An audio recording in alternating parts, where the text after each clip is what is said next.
बाहर से हम शरीर सेवा में लगाए हुए हैं और अंदर से प्रिया प्रीतम का चिंतन चल रहा है, तो बाहर भी पवित्र और अंतर में भी पवित्र। अंतर का चिंतन, स्वरूप चिंतन, लीला चिंतन ये बाद की बात है। पहले नाम चिंतन प्रारंभ करें। नाम जप, शरीर से सेवा और नाम चिंतन। अगर हम सेवा परायण हैं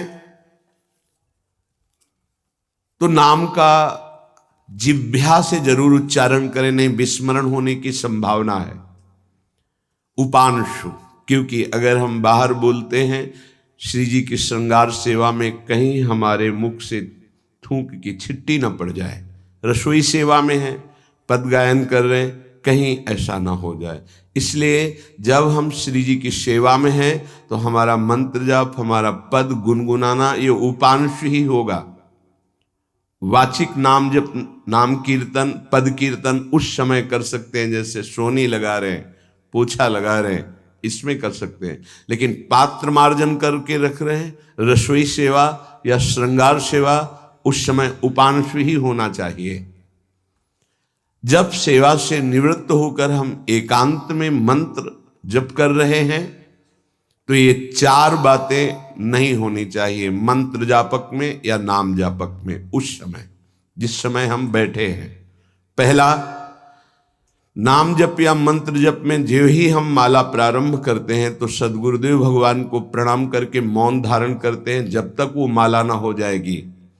अत्यंत आवश्यक होने पर भी माला पूरी ही करनी है, तब बात करनी है। मंत्र जाप में ये नियम होना चाहिए। अगर ऐसा नहीं है तो फिर माला पुनः आपको प्रारंभ करनी पड़ेगी, उसे पूरा करने। बीच में रोक कर बात करके फिर आगे, ये नहीं चलेगा, ये दोष माना जाता है। माला पूरी होने तक वार्ता नहीं हो सकती। बोलना बीच में, पहला दोष। दूसरा, इधर उधर देख ऐसे माला जपने, मेरुदंड सीधी, नासाग्र दृष्टि ऐसे। जिसे नींद आने की संभावना है वो आंख मूंद के भजन करने मत बैठे। नहीं, कंबल या शाल ओढ़ा, आंख मूंछ ली तो माला छूट जाएगी और आपका समय व्यतीत हो जाएगा नींद में। ऐसा प्राय होता है। कठोर आसनों पे बैठ करके नींद ना आवे इसलिए नासाग्र दृष्टि रख के जप किया जाता है। उस मंत्र का ध्यान करते हुए आंख खुली हुई, बार बार पलक झपकना ऐसे ऐसे, ये नहीं, नासाग्र दृष्टि रखते हुए मंत्र जप करते हुए बोलना नहीं। जैसे 11 माला का नियम दिया है गुरु मंत्र का, तो जिनकी विशेष विशेष सेवाएं हैं, जब आपको समय मिले, जितना मिले अधिक से अधिक आप मंत्र जाप करें। जब आप आसन पे बैठकर मंत्र जाप कर रहे हैं तो बोलना नहीं है, माला पूरी होने पर ही बात करें अगर कोई अत्यंत आवश्यक है। दूसरा, इधर उधर गर्दन हिलाना, देखना, ये नहीं। मेरुदंड सीधी, आंख खुली हुई, आंख मूंद के नहीं जपना। एक महाभागवत की पत्नी निरंतर भगवदाकार वृत्ति में रहती थी। तो उनके पति जब पूजा में बैठते तो आंख मूंद करके बैठते, ध्यानस्थ ऐसे। एक बार उन्होंने पूछा, प्रभु आपके आंख मूंदने और आंख खोलने में अंतर पड़ता है क्या? तो उनका पड़ता है। तो बोले आपकी पूजा अधूरी। हम चाहे बाहरी दृष्टि में हो या आंतरिक दृष्टि में हो, एक ही चिंतन होना चाहिए। आंख खुली हो या आंख बंद, तभी सच्चा उपासक है। तीसरा, हिलना मंत्र जाप के समय। ये कीर्तन में हो सकता है, पद गायन में हो सकता है, लेकिन मंत्र जाप के समय हिलना नहीं, ये नहीं। गर्दन घुमाना, बात करना। चौथा, हंसते हुए प्रपंच की वार्ता करना, हंसी मजाक चल रही, बोलना मतलब उत्तर देना। चौथे में जो हंसते हुए प्रपंच वार्ता करना। बैठे कुर्सी में 3 लोग, माला हाथ में, प्रपंच की वार्ता। अपमान कर रहे हो माला का, मंत्र का। आप क्या कर रहे हो? उपहास कर रहे हो। चार लोग जा रहे हैं, माला सरक रहा है, बातचीत कर रहे, तो माला सरकाने से थोड़ी भगवत प्राप्ति होगी। जो माला की एक भी मन का नाम और मंत्र से खाली ना जाए, उसका चिंतन करते हुए, वो आंतरिक चिंतन को बढ़ाने के लिए माला है। माला सरकाने से थोड़ी भगवत प्राप्ति होती है। माला की मनका के सहारे से हम प्रत्येक मंत्र का चिंतन करके, उसका श्रवण करके, मनन करके तब फिर आगे बढ़ते हैं।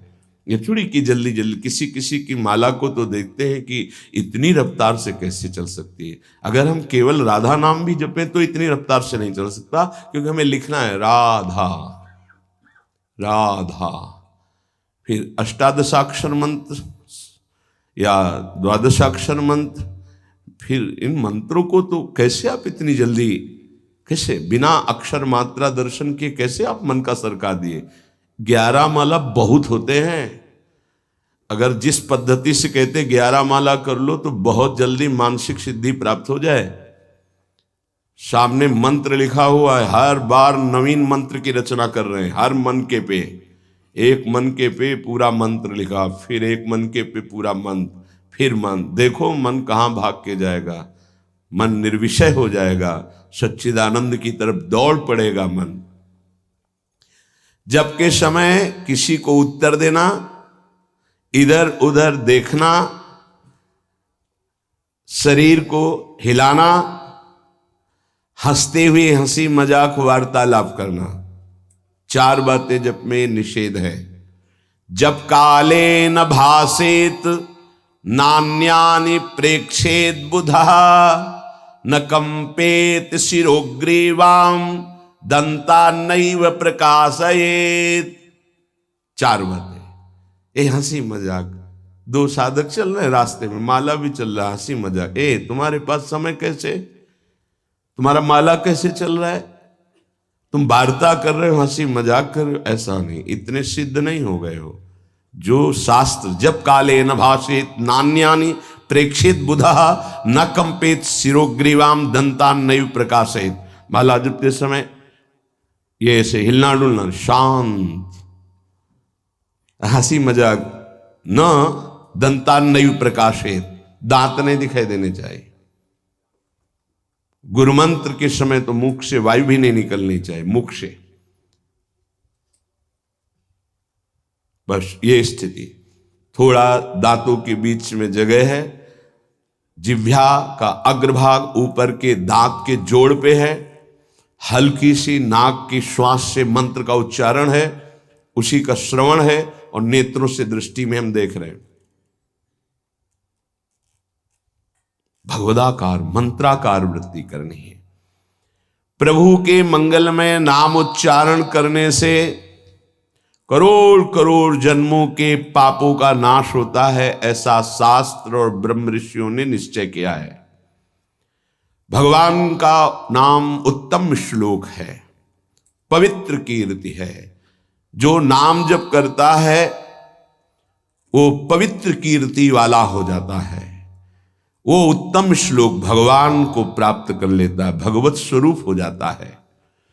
इस मार्ग में चलने वाले उपासक से, चाहे वो ज्ञान मार्ग का हो या भक्ति मार्ग का हो, कोई पाप बन जाए तो शास्त्रोक्त प्रायश्चित करने की आवश्यकता नहीं है। जैसे कृच्छ व्रत, चंद्रायण व्रत, बड़े बड़े कठोर व्रत पापों का प्रायश्चित करने के लिए हैं, वो केवल नाम जप, नाम कीर्तन अपना बढ़ावे, उसी से सारे प्रायश्चित हो जाएंगे। जप करने वाले को अन्य प्रायश्चित करने की आवश्यकता नहीं है। जब तक अनंत जन्मों के हमारे पाप हैं, तब तक हमारी नाम में रुचि नहीं होती। ये बहुत ध्यान देने का विषय है कि जब नाम की इतनी महिमा है तो सब लोग नाम में क्यों नहीं लगते? बोले इसलिए नहीं लगते कि इतने पाप हैं कि नाम की तरफ रुचि ही नहीं हो सकती। जैसे कोई कहे कि चीनी चीनी चीनी कहने से तो क्या मुंह में मिठास आ जाएगी क्या? भोजन भोजन भोजन करने से क्या पेट भर जाएगा क्या? तो ऐसे ही कृष्ण कृष्ण राम राम राधा राधा करने से क्या राधा मिल जाएंगे क्या? बड़े तर्क होते हैं ना दिमाग में, वो जड़ वस्तु है, वो न पहले थी न बाद में रहेगी, बीच में भी उसकी सत्ता नहीं है। नासतो विद्यते भाव। और जो भगवान को अधीन कर ले, भगवान से भी महान, जिसकी महिमा स्वयं भगवान नहीं वर्णन कर सकते। कहूं कहां लगी नाम बड़ाई, राम न सके नाम गुण गाई। वो इन भौतिक पदार्थों के नाम जैसा नहीं है, वो सच्चिदानंद है। स्वप्रधानमेव पुरुषोत्तम कीर्तनम पाप प्रध्वंसन हेतु। जो भगवान पुरुषोत्तम का नाम कीर्तन करता है, उसे अन्य साधन करे या न करे, प्रधान साधन नाम जप या नाम कीर्तन उसके सर्वस्व पाप का नाश कर देता है। किसी दूसरे प्रायश्चित के स्पर्श की भी आवश्यकता नहीं है। केवलमेव हरि कीर्तनम कृष्ण पापक्ष हेतु नान्य समुचितम नतरा मन्यांग भूतम। केवल नाम जप नाम कीर्तन संपूर्ण पाप और पाप प्रवृत्ति को विध्वंस कर देता है। अन्य किसी साधन के अंगभूत की आवश्यकता नहीं है। हो रहा है अच्छा, नहीं हो रहा तो चिंता की बात नहीं है। संपूर्ण पाप और पाप प्रवृत्ति का नाश करने के लिए केवलमेव हरि कीर्तनम, केवल भगवन नाम कीर्तन, भगवन नाम जप।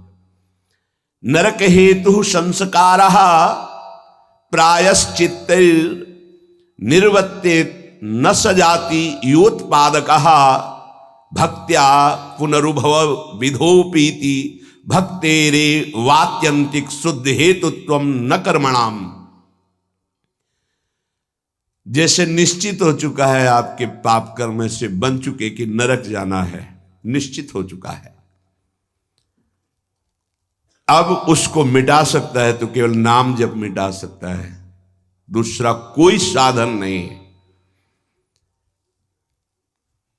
न कर्मणाम, कोई ऐसा कर्म नहीं कि अब तुमको रोक सके नरक जाने से। ऐसे आचरण बन गए तो बोले नरक का हेतुभूत जो कर्म हुआ, जो पाप जमा हुए, उसमें भस्म करने के लिए और भी प्रायश्चित हो सकते हैं, लेकिन उसकी जो वासना है, जो संस्कार है, जो पाप प्रवृत्ति है, वो किसी में नष्ट करने की सामर्थ्य नहीं, किसी कर्म में। वो केवल नाम जप में है। नाम बड़े बड़े पापों को विध्वंस करके पाप के वासना संस्कार प्रवृत्ति का नाश कर देता है। संस्कार निवृत्त हो जाना है बहुत कठिन बात है। पाप निवृत्त होने के तो बहुत साधन बताए गए हैं। अतः एकमात्र नाम जप नाम कीर्तन पाप प्रवृत्ति पाप संस्कारों की निवृत्ति कर देता है। अत्यंत शुद्धि साधन मावृत्ति गुणकम कृष्ण कीर्तनम अत्यंत शुद्धिश्च सह वासना भी पापानां परिचय भविष्यद् भी पापैरनुपश्लेष फलमाव्रत ही प्रारब्ध परिक्षये च युक्त मेवावृत्तोपेक्षणम। यदि बार बार नाम की आवृत्ति की जाए, राधा राधा राधा राधा, बार बार श्री कृष्ण कीर्तन किया जाए, नाम जप किया जाए, तो किसी अन्य साधना से जो शुद्धि नहीं होती वो बहुत जल्दी ये नाम जप से नाम कीर्तन से होती है। वासनाओं के साथ समस्त पापों का नाश हो जाना अत्यंत शुद्धि है। भविष्य में कभी किसी पाप का संपर्क जो भूल से चूक से कुसंग से उपासक से बन जाता है, वो तत्काल भस्म हो जाता है। तत्काल इतनी भीषण जलन प्रायश्चित पैदा होती है कि उसके लिए नहीं कि अभी का पाप शाम तक भी टिक पाएगा, नहीं, तत्काल प्रायश्चित होता है। नाम जप से तत्काल ग्लानि, इतनी जलन क्यों, भस्म हो जाता है। और अगर उपासक चाहे तो प्रारब्ध का क्षय भी कर देगा। प्रारब्ध अर्थात जो शरीर भोग निश्चित हो चुका है, ऐसा न समझे कि नाम जापक भजन करने वाला प्रारब्ध क्षय नहीं कर सकता। हर रोग को नष्ट करने की सामर्थ्य है, पर वो अपने नाम जप की जो आवृत्ति कर रहा है, अव्यावृत भजना, बार बार नाम जप कर रहा है, वो आराध्य देव के विधान को जानकर सुखी होने वाला उपासक हो जाता है। पाप क्षय हुआ, पाप की प्रवृत्ति का नाश हुआ, आगे भूल चूक से पाप हो जाए उसका भस्म करने की सामर्थ्य उसमें, प्रारब्ध को क्षय करने की सामर्थ्य होते हुए भी भक्त अपने प्रारब्ध को क्यों भोगता है? क्योंकि वो उस भजन से अपने आराध्य देव को प्रसन्न देख करके, मन जहां है सावई मना कृष्ण पदारविंदेव, अब उसे प्रारब्ध कोई दुखद नहीं लगता, अपने स्वामी का मंगल विधान लगता है, वो उसे सहज में भोग लेता है। यदि चाहे तो उसे तत्काल भस्म कर दे प्रारब्ध को। आगे इसका वर्णन करते हैं। अप्रारब्ध प्राचीन पापक्षय सकृत कीर्तनमेव साधनमिति निरपवादम अन्नवचनानि संत्य अनंतानि। प्रारब्ध से भिन्न पापों का क्षय समझना। अप्रारब्ध प्राचीन पापक्षय, बिना प्रयास के नाम जप से वो क्षय हो जाते हैं। प्रारब्ध के लिए संकल्प करना पड़ता है और भक्त संकल्प रहित होता है, इसलिए प्रारब्ध को भोगता है। जो प्राचीन पापाक्षय अप्रारब्ध, जो प्रारब्ध में नहीं है, पूर्व संचित जमा पाप कर्म है, वो सकृत कीर्तन में साधनमिति, एक ही साधन भगवन नाम कीर्तन, भगवन नाम जब वो स्वाभाविक नष्ट हो गया। निरपवादम, इसमें किसी का कोई तर्क नहीं है, पर प्रारब्ध को क्षय करने के लिए संकल्प करना होता है। ये मेरा रोग नष्ट हो जाए, ये कभी भक्त नहीं कर सकता। इसीलिए बड़े बड़े संतों को कष्ट में देखा गया शारीरिक। अप्रारब्ध स्वाभाविक क्षय हो जाएगा, पर प्रारब्ध के लिए संकल्प करना पड़ेगा। इसलिए भक्तजन अत्र वचनानि संत्यनंतानि, संतों के अनंत वचन पाए गए। क्या कि जैसे मेरे प्रभु रख रहे हैं वैसे मैं बहुत राजी हूं, मेरे स्वामी जैसे मुझे रख रहे हैं, जोई जोई प्यारो करे सोई मुहि भावे, तेरा किया मीठा लागे। क्या बड़े बड़े महापुरुष के तेरा किया मीठा लागे। प्रभु आप जो विधान कर रहे हो वो प्रारब्ध क्षय के लिए संकल्प नहीं करते। कीर्तनात् पापक्षय तदावृत्या तद विषयाणाम वासनानाम प्रचयः अपचयश्च पापवासनानाम ततो भगवज्जनो सेवा सात्यताम तदुपवर्णित महिमनि भगवती पुण्य श्लोक शेखरे भगवती नैष्ठिकी भक्ति तत्शोकादि नाम अत्यंतोच्छेद ततः सत्वस्य परमोत्कर्षः तत्व साक्षात्कार ततो मुक्ति रीति अयमर्थः। ओहो, बड़ी अद्भुत बात वर्णन कर रहे हैं।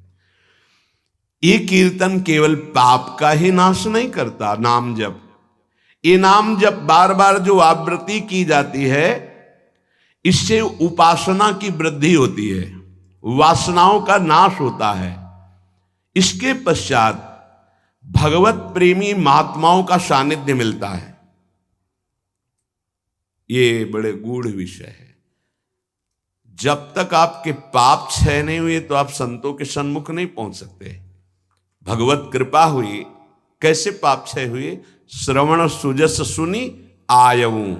जब कान में श्रवण में हमारे भगवतीय सिद्धांत नाम महिमा पड़ी तो सुन सुन के हमारे हृदय में इच्छा जागृत हुई, चलो संत दर्शन करते हैं।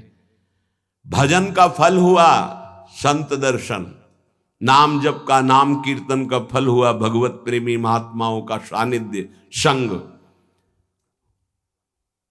ततो भगवज्जन सेवा सात्यतम, फिर उसके हृदय में उन महापुरुषों की सेवा करने का मन होता है। क्या करूं जिससे ये प्रसन्न हो जाए?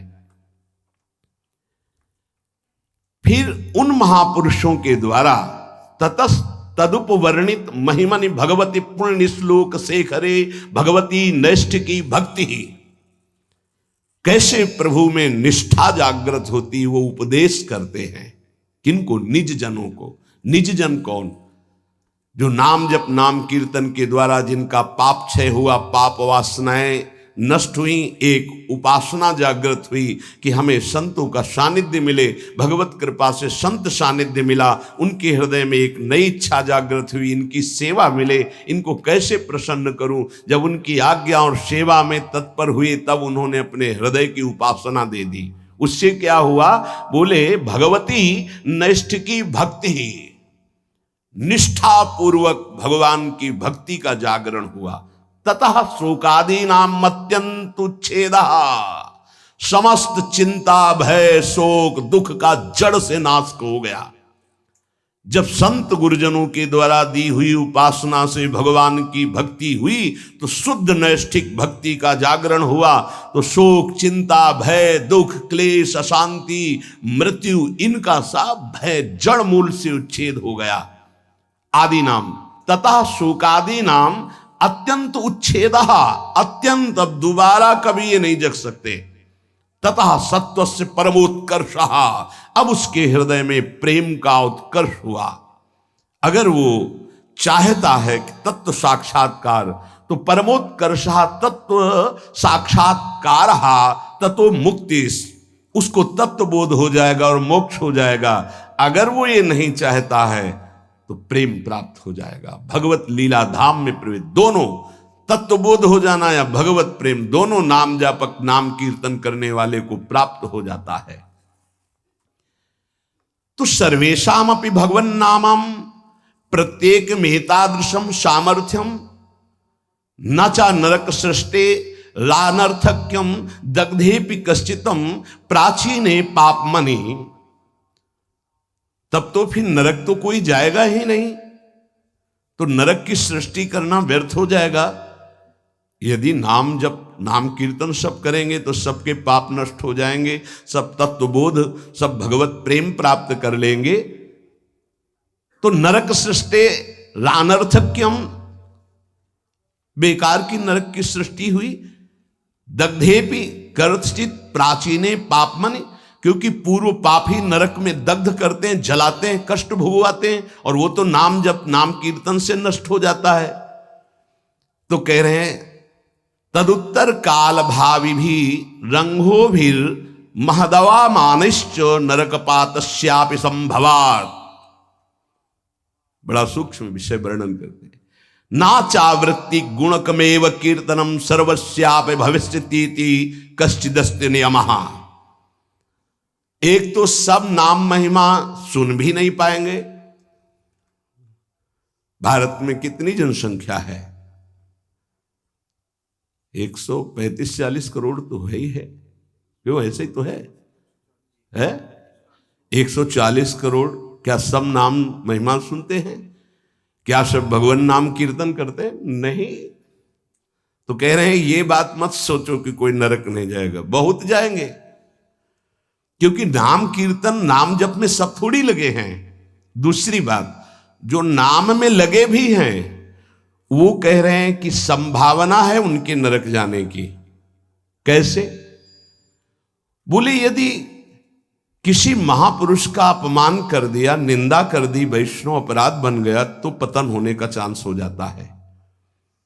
या आज्ञा शास्त्र की उल्लंघन करके कहीं ममता कर बैठे तो उसको पतन होने का चांस रहता है।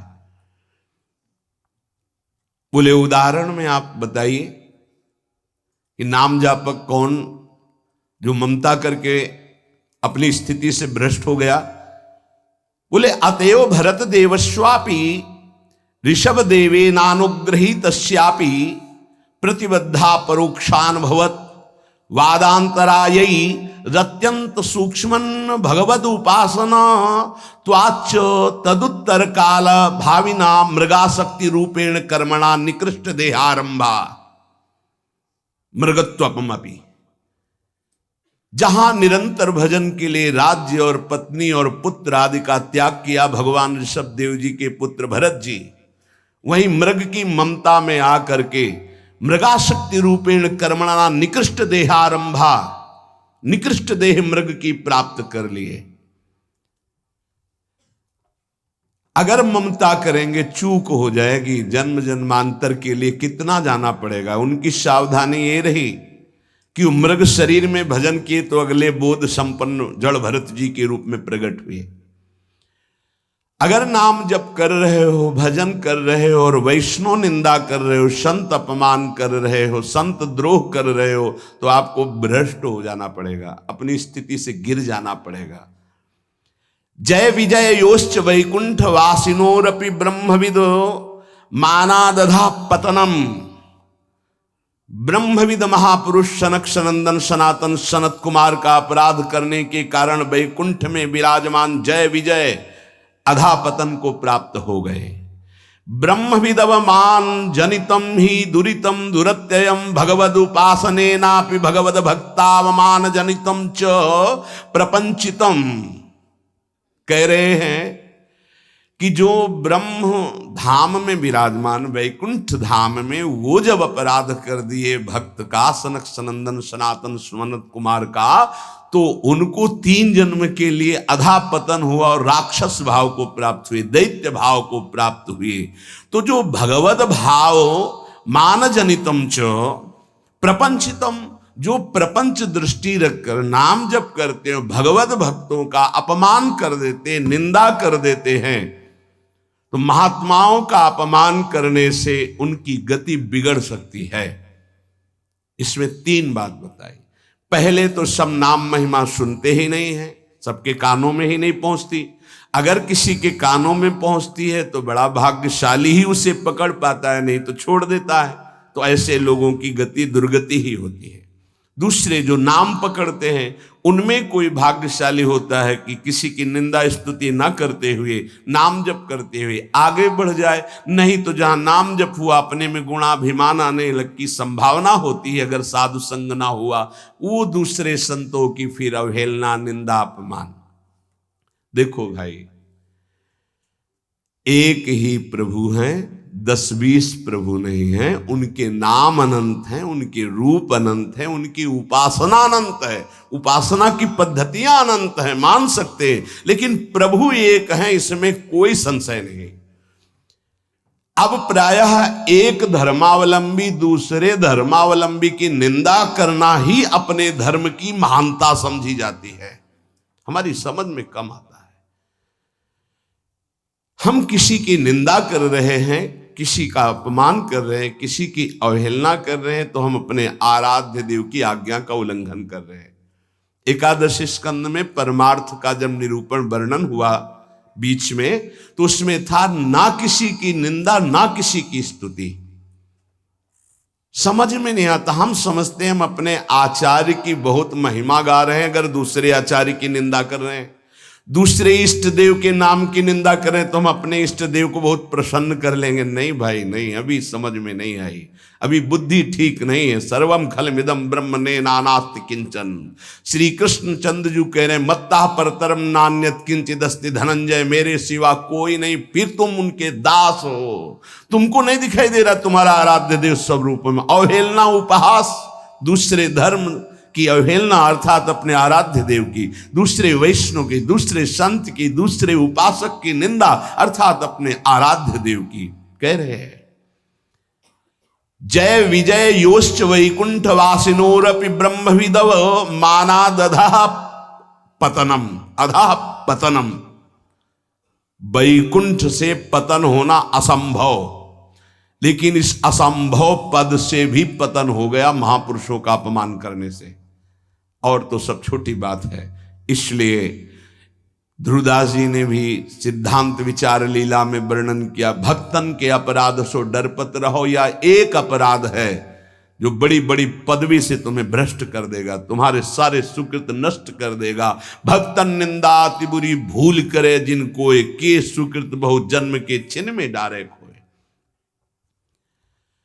अगर कहीं कोई दंभ पाखंड कर रहा है, वो खुद भोगेगा, वो खुद ठग रहा है अपने आप को, खुद जल रहा है, तुम नहीं देख पा रहे। तुम अपने आराध्य देव को देखो, तुम अपनी उपासना को परिपक्व करो, तुम अपनी वासना को नष्ट करो, अपने हृदय में दंभ पाखंड मत आने दो। ये साधना है।